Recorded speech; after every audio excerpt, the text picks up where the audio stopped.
married and asks her bank to change her name. That's an easy one. She submit the request through via email in this case. The next thing is that Zendesk Agent Copilot will work in the background, suggest an action, and provide it to the agent. That means in the background, we defined like a procedure.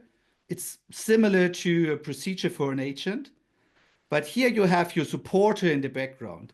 And the agent and the human agent and the agent co-pilot will work smoothly together to act in this ticket. Zendesk Agent Copilot will trigger a workflow in Next Matter because we talked about it. It's not so easy to change the name in the financial service environment. We have a lot of regulations, always talking about KYC processes and so on. Liz will get, and that's very smart because we will see it, she can relax on the sofa and can answer and submit proofs to her name changing. After that, we can forward the workflow to the compliance team to approve the request and to going further. We also talked about systems. We have to update the back office systems in the background, also triggered by our workflow. And at the end, we see always Liz relaxing on the sofa.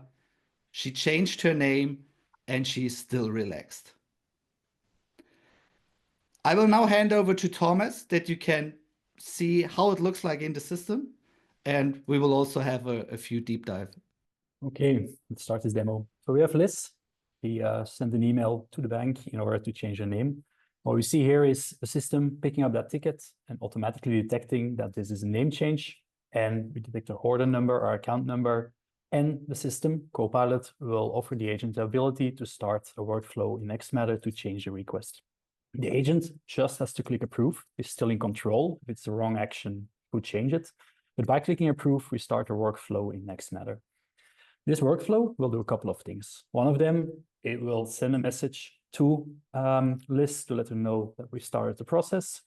And she will also get an automated email to submit her identity papers and more information about the request. This all happens automatically. So the agent just clicks once and you see a lot of the steps in the workflow get started.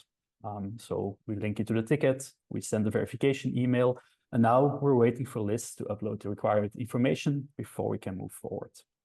Liz gets that email, of course.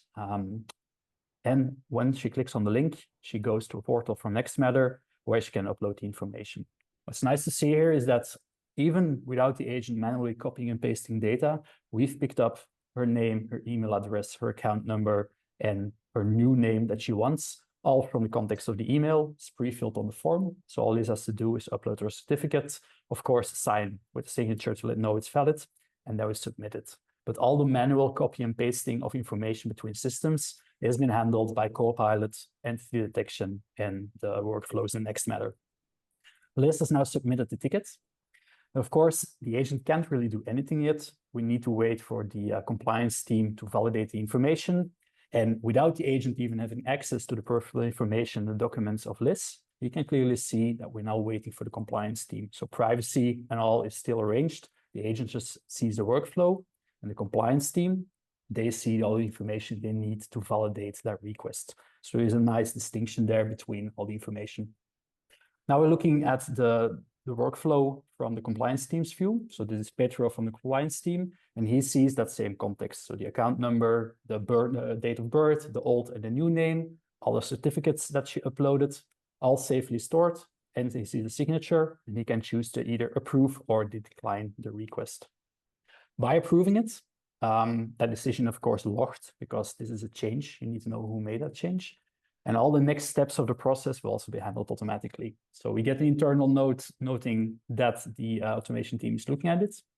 Once Petro approves the identity change, we jump into what we call a verified branch, meaning we know that it's okay. We send an email to Elizabeth letting her know everything's been updated and the ticket's been solved. So the agent themselves are only there at the start of the process to start the flow. If, of course, Liz emails, they can intercept and reply with more information.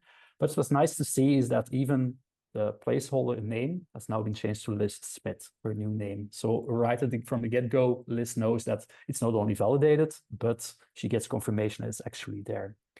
And while we approve it and send her an email, we also update it in the backend system, of course, to run it.